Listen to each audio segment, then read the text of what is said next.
And how did you know the deceased? Well, same way everyone in the neighbourhood knew him. And how's that? Well, how did everyone know him? You don't know Charlie or Ritchie Archer? Oh, you're one of those coppers, are you? Work part-time then? No, I'm a detective constable. Oh, well, I'd drop the detective if I was you, and the able.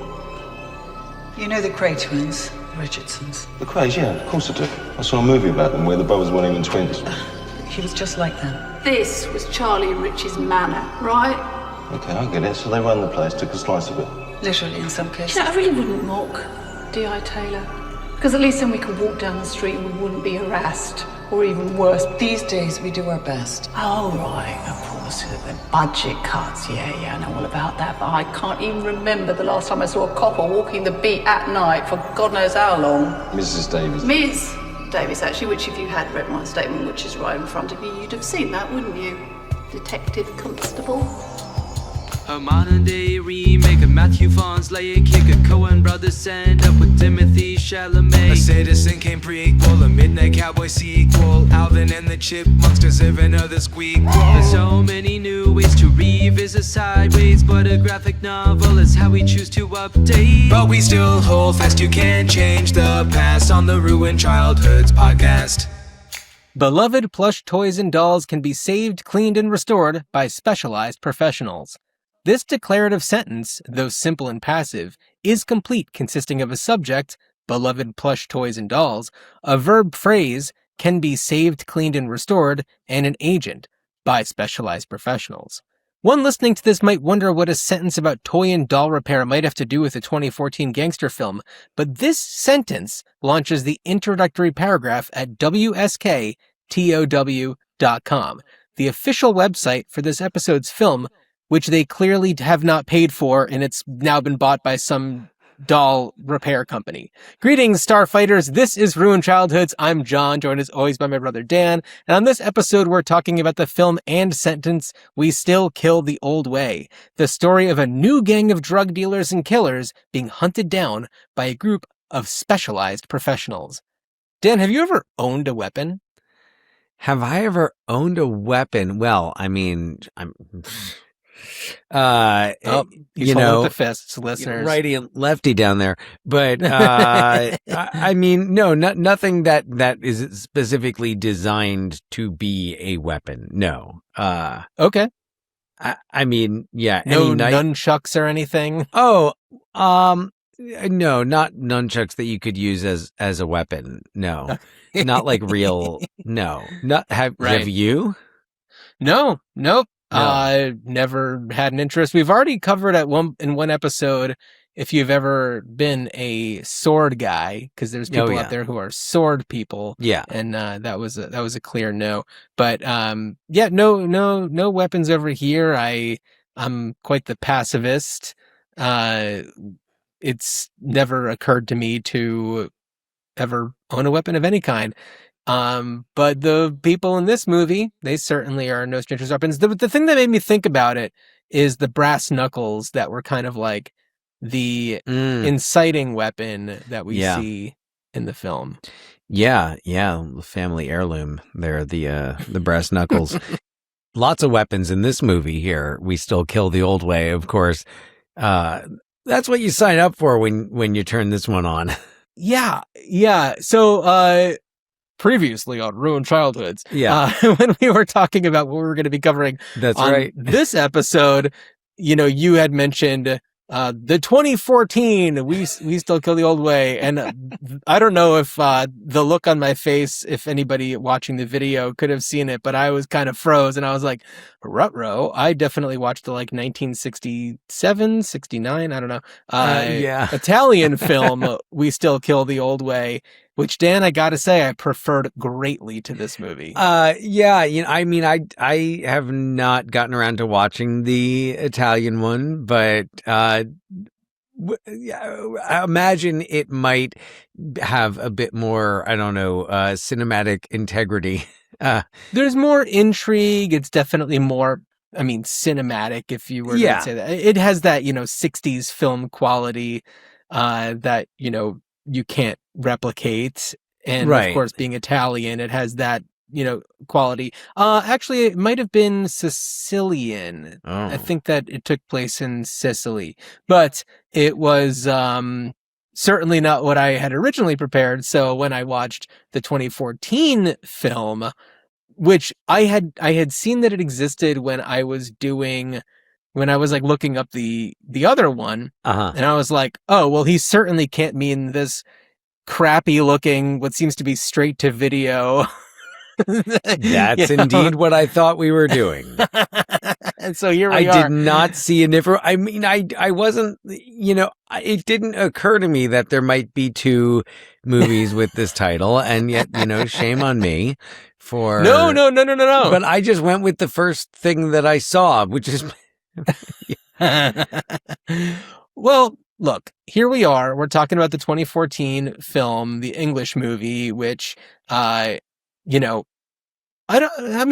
feel like we haven't really covered too many like real British movies. Well, and especially not of this genre, which is the genre of the British gangster film, but the subgenre of the British gangster revenge film, which, right. I think Get Carter is the most 1971 with Michael Caine. Yep. Mm-hmm. All right. And I think other such films also starring Michael Caine. Well, they literally reference the Italian Job at the end of the movie, implying that they were part of Michael Caine's crew. Indeed, which is ridiculous to try to retcon the Italian Job. Right. But it's one of or they're referencing the Italian version of We Still Kill the Old Way. No, they're referencing the Italian Job. They're definitely referencing the Italian Job. Yeah. Yeah. I mean, and also the title, which of course is a complete sentence, which is why we're covering it. We Still Kill the Old Way. It makes sense for this movie because it is about a new gang in the way that they are violent, and then an old school gang that kind of regroups to, get revenge against that new gang, and they do things their way, which is, I'd say, more methodical and thought out, rather than just acting on impulse. I think is really the biggest difference. Well, and they're equally as violent. Well, why don't I launch and why don't I give go for it. A synopsis here, and then we can really get into what it means to kill the old way versus the new way. Yeah. Seeking vengeance for the murder of his brother, former gangster Ritchie returns to his old stomping grounds and assembles his old crew, now quite literally an old crew. Working with Lauren, a girl who knows the killers personally, Ritchie tracks down members of the gang of criminals to find Aaron, the ringleader who ended his brother's life. But Lauren's mom, the detective assigned to the case, is concerned about Ritchie's return to the neighborhood and fears his involvement could impact their already shoddy investigation. So the movie is directed by Sacha Bennett, written by Sacha Bennett, Dougie Brimson, and Gary Lawrence.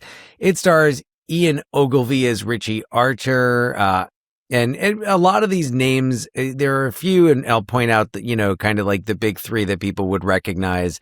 Yeah. But like, these are all like BBC. If you watch like Broadchurch, you'd be like, oh, like whatever the Law and Order is for New York. Like if you go see theater in New York, you've seen people on Law and Order. So it's kind of like watching that stuff on the BBC. So Ian Ogilvy there as Ritchie Archer, Alison Doody as the investigator, as Susan Taylor, the cop, and best known as Dr. Elsa Schneider of Indiana Jones and the Last Crusade, but also A View to a Kill. Yeah, and she's so good in Last Crusade. Wonderful. That I had very high hopes for her performance in this. Yeah, well, okay. Anyway, we've got Danny Boy Hatchard as Aaron. We'll talk more about Aaron. We don't talk about Aaron, but we have to. So we've got Lizette Anthony as Lizzie, kind of an old friend who hangs out with them, and Lizette Anthony, probably best known from Krull. Yeah, and Lizzie, when Ritchie used to live in London, he now lives in Spain, but when she lived in London, she had a bit of a thing for him, and then now that he's back in London, there's kind of a spark between the two. Yeah. And yeah, it's nice. And as Charlie Archer, Ritchie's brother, who gets killed off, Stephen Burkoff, who people would know best as Victor Maitland, the villain from the original Beverly Hills Cop. He was also he has a lot of other credits, but that's like when you see him, that's who I think of. Yeah, and honestly, I thought that he was the best character in the movie, and I knew that he was dead meat from this first minute, so I was like, oh no, the guy who I like the most is going to get killed, and then it's just going to be a bunch of people that kind of suck. All right. Well, and because it really is just, it's nothing new.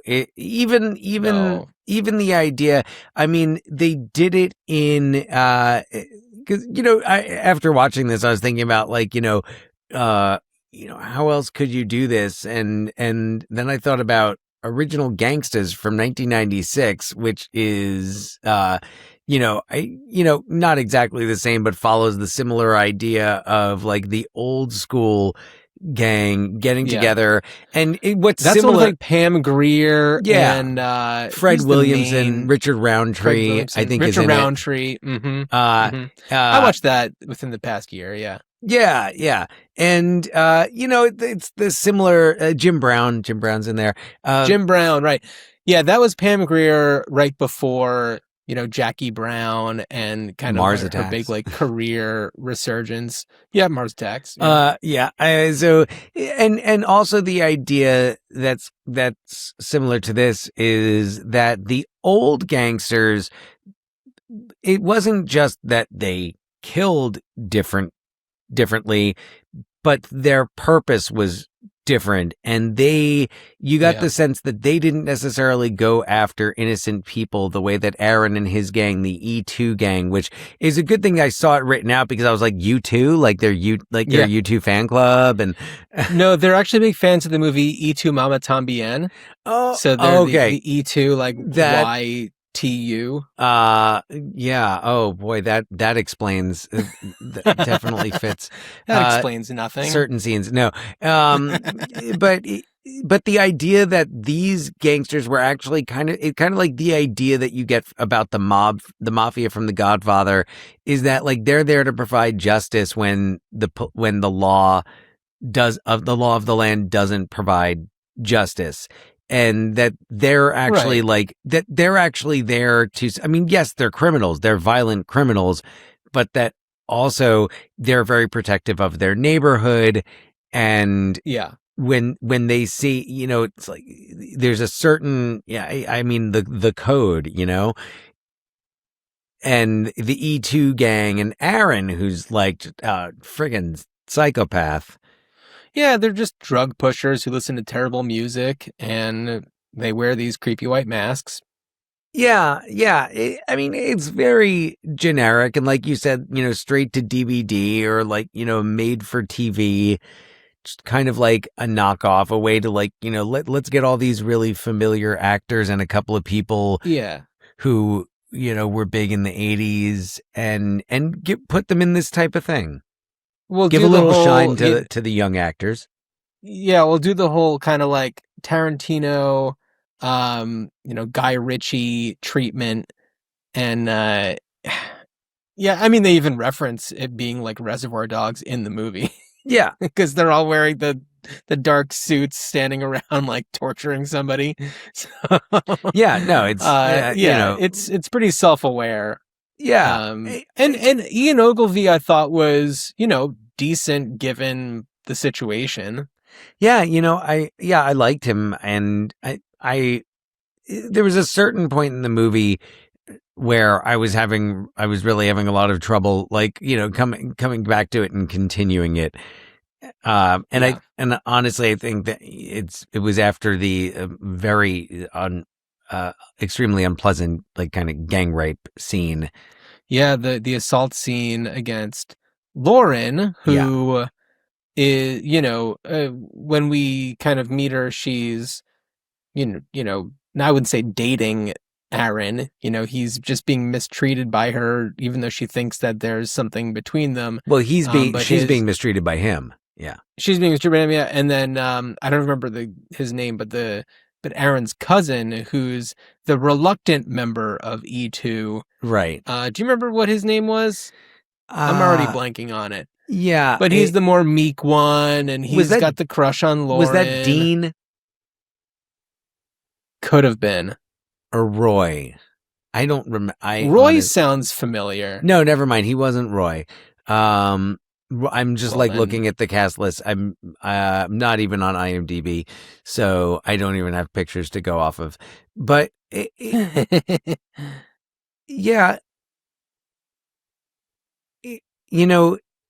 yeah, right. And he's the guy who he's right. He's reluctant. And you're like, oh, okay, he's gonna turn on Aaron naturally. Oh, never mind. Roy's played by Chris Ellison, who was born in 1946. No, that's why I said no. Never mind. It's not Roy. Yeah. So I don't know, that whole situation just didn't really work for me. I did like that Lauren is kind of helping Ritchie, and I keep on saying Ian, but no, it's Ritchie. But and then she is the daughter of Allison Duty's character, who is the investigator, and there's the whole thing about the detectives who are, intentionally treading lightly with the situation because, they're afraid of the E2 gang. Yeah. They're really terrible. Yeah, they're terrible. He takes a woman's stroller. Yeah. And dangles it over the side of a building. Yeah. And threatens it's bad. Oh, yeah. That was another thing that I was just, and I get it. You really want to establish that this character's bad so that you feel absolutely no sympathy for him when he eventually gets what's coming to him. Well, right. I'm like, man, they did not need to go so hard on that. Honestly, I feel like the way that they do they finally get Aaron isn't very satisfying. It seemed like he needed a more grand death. He needed to be dangled over the side of a building, and the final I think will be forgiven if we talk about the climax of the film here. There's a shootout in a hospital. Between the the old gangsters, the E2 gang, and the police. Yeah. And I feel like this could have ended with Ritchie and Aaron, on the rooftop. Lauren probably involved there somewhere, and I mean, yes, I am thinking a little bit of the opening of Last Action Hero, but with Tom Noonan. So the other thing is during that whole shootout scene, there are extended periods of time where Aaron is standing in front of Ritchie and the whole gang with a loaded gun and not just shooting them. Yeah. He's talking with them about killing them. And it's why don't you you're a crazy guy. Just kill these guys. Right. Yeah. But that's kind of the level we're working with here. Yeah. I feel like that's kind of the expectation. This isn't, Ben, we don't have Michael Caine's, well, in 2014, Michael Caine could have still been doing this, but totally. We don't have Michael Caine. We don't, Ben Kingsley, because I think about Sexy Beast as another one, right? Mm-hmm. Kind of in that British gangster. Also, he's off on the Mediterranean in that, the main character, he's gotten away from the gangster life, and then Ben Kingsley comes to get him back. It looks like Ian McShane is in that, was in Sexy Beast as well. I'm glad that you said Ian McShane, because I was thinking about what actors did they want to get for this? And Ian McShane is definitely one of the actors that they would have wanted to get for this. Like Pete Postlethwaite is who they would have wanted to get for this. Right. You know, right. I think he's Irish. Is he Irish? Yeah, Pete Postlethwaite was Irish. Yeah, but I'm sure that they still would have wanted to get him. You know, why not? Like, that's the kind of, you know, the level of actor that I would expect to, like, be at the top of the list for a movie like this. Right, but yeah, but it's not it's not good enough for them. I know. Yeah. Well, I do want to share one of the things that I did like about it. I thought that the kind of the subplot about, or like the way that we are introduced to Ritchie is that he's living in Spain and he's with this woman and she's some sort of, you know, event planner, and, you know, there's this thing going on, and we find out at the end that's his daughter. And I do like that that's kind of hidden from us, because it does make you wonder, like, oh, there's this thing that might be going on with Lizzie, but then who's this woman that's in Spain? Yeah. So I like that it's his daughter, and I feel like it makes him a more relatable person. It makes him somebody that you're rooting for more, because he has a really nice relationship with this hot daughter. That's, I mean, and the opening definitely implies that there's a romantic relationship. Yeah. It is certainly implied, more than implied throughout.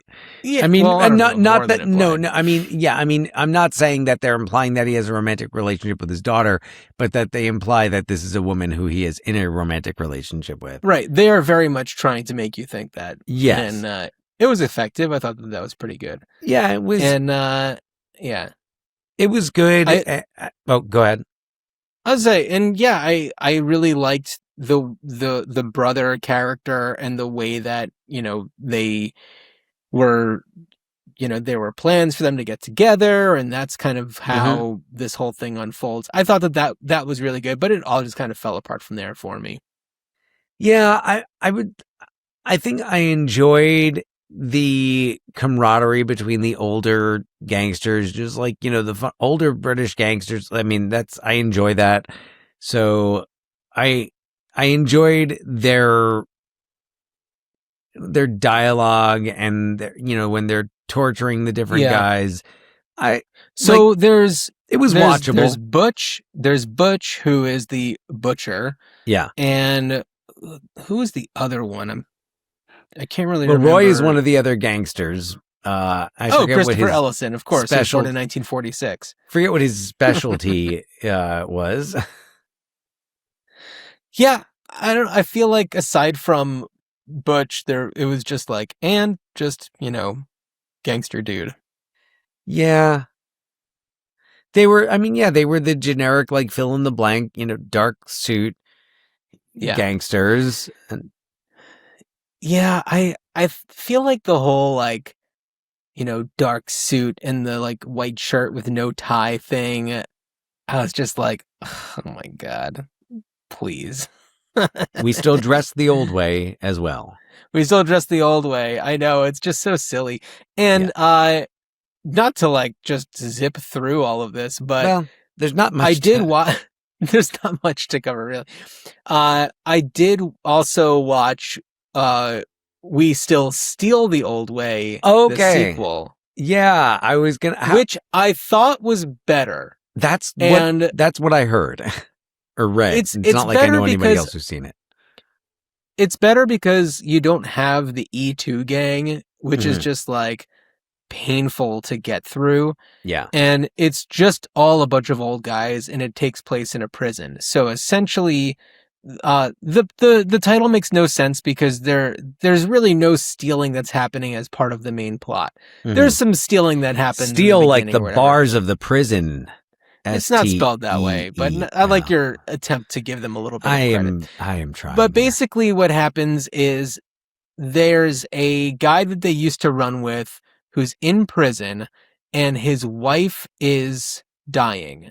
And they need to break him out of prison so that he can see his dying wife one more time, which I think is a really solid plot. I have no problem with that plot. That's great. I saw that Patrick Bergin is in it.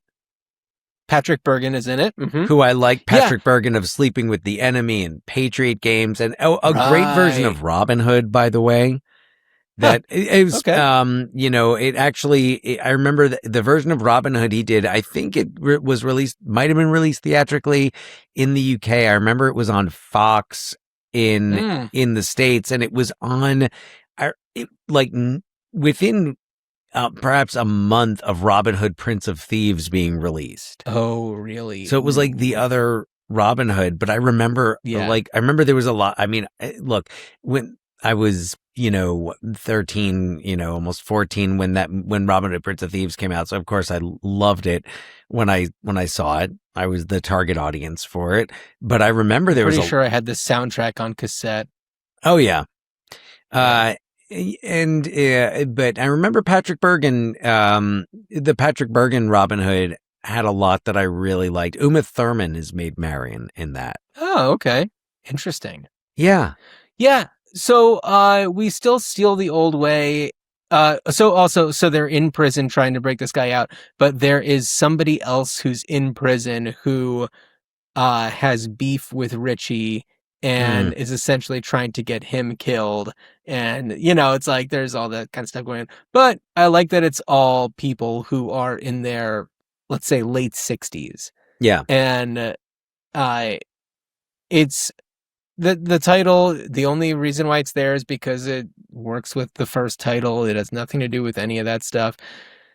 Although the line is mentioned at one point, it's just kind of. Was that how they ended up in jail? But it's better. No, because how did they end up in jail? I think they got themselves in jail in order to break the guy out of jail. It's one of those. It's like a prison break. It's one of those. It's like Prison Break. Yeah. The show, not just like a prison break, but. Yeah, it's not very satisfying. Anyway, it exists, and there was a plan to do We Still Die the Old Way, but that never ended up happening. So that is the logical conclusion of the trilogy. Oh, Julian Glover in that one as well. Okay. Julian Glover. Mm-hmm. Yeah, another Indiana Jones and the Last Crusade veteran. Really? Who was he in Last Crusade? Donovan. He's the bad guy. Oh, right. Wow. He chooses poorly. He chooses very poorly. Yeah, it's funny because you see them in a movie from 2016, and they look a lot different from the way that you would recognize them the most. And so it's like, oh yeah, that's right, that was him. So anyway, that's where we are with that. Dan, I would love to know, like, how would you, I don't know, fix it? How would you bring it back in order to kind of do it right? What would you do? I don't know that it's already kind of a pastiche of a genre, or it's taking, like we said, it's already kind of doing something that's been done before and bringing something old back in a way that's been done before.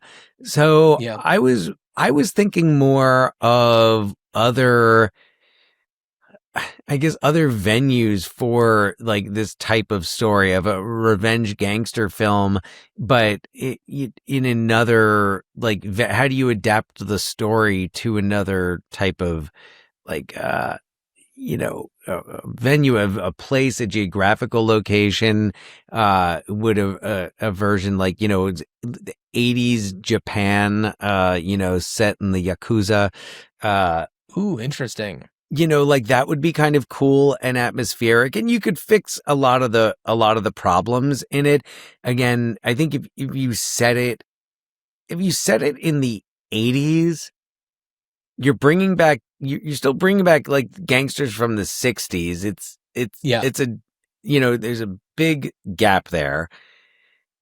And right. I mean, I don't, set it in the 90s maybe, but to me, like 80s, I feel like that was really big in the 80s, like movies, between what, filmmakers over there were making all those, a lot of those, a lot of great crime films coming out. I mean, I'm thinking of like, Hong Kong action films.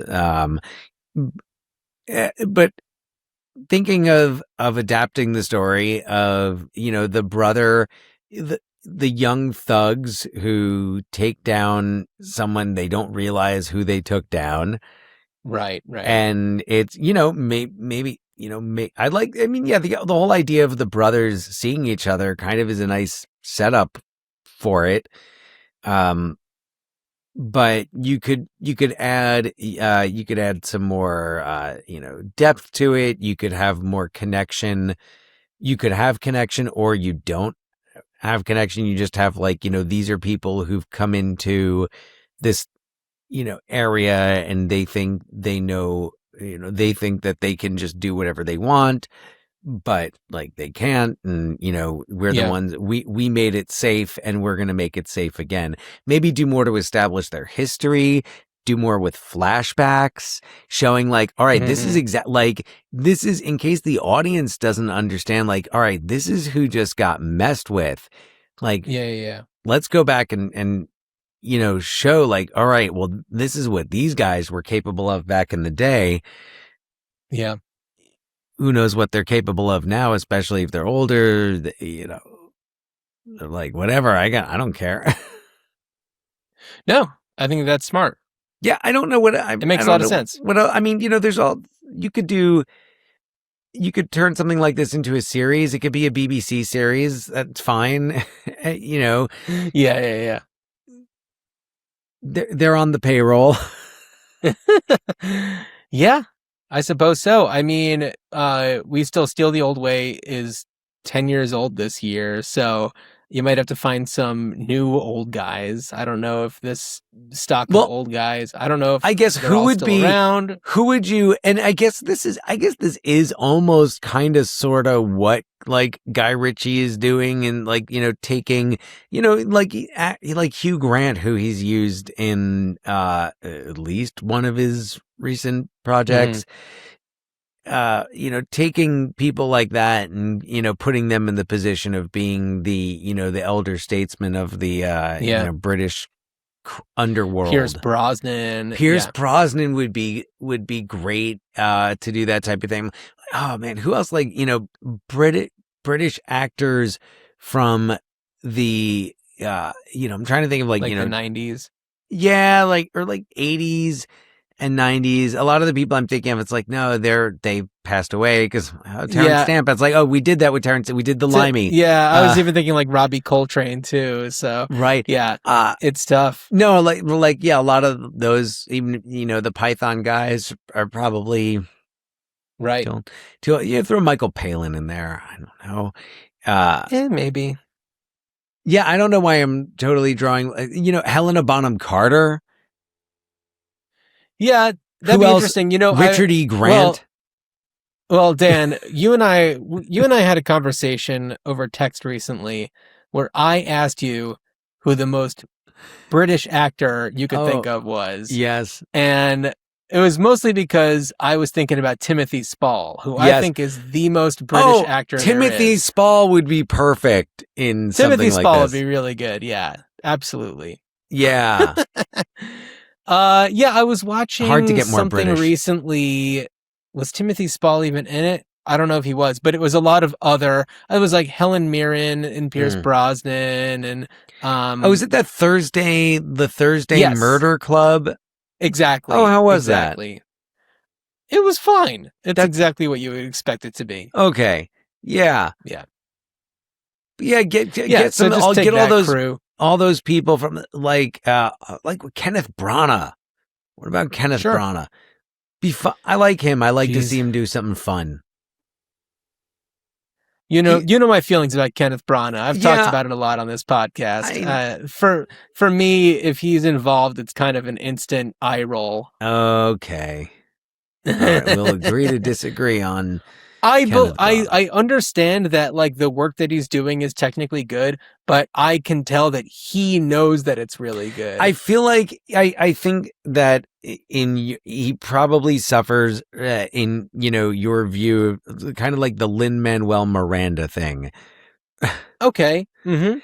I kind of get that feeling. I'm like, I wish you were a little less kind of self-important, and like I really like your work. I'm excited that he's doing Warriors on Broadway because I really enjoyed his Warriors recording. That's wild. Lin-Manuel, not Kenneth Branagh.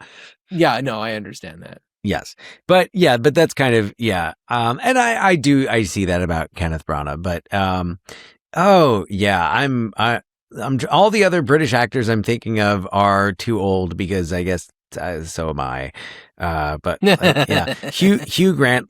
I'm trying to think of like British tough tough act like Timothy Spall would work, like a Brendan Gleeson, who I know is Gleeson, Irish, right? Yeah. But I feel like he's played British a lot. They're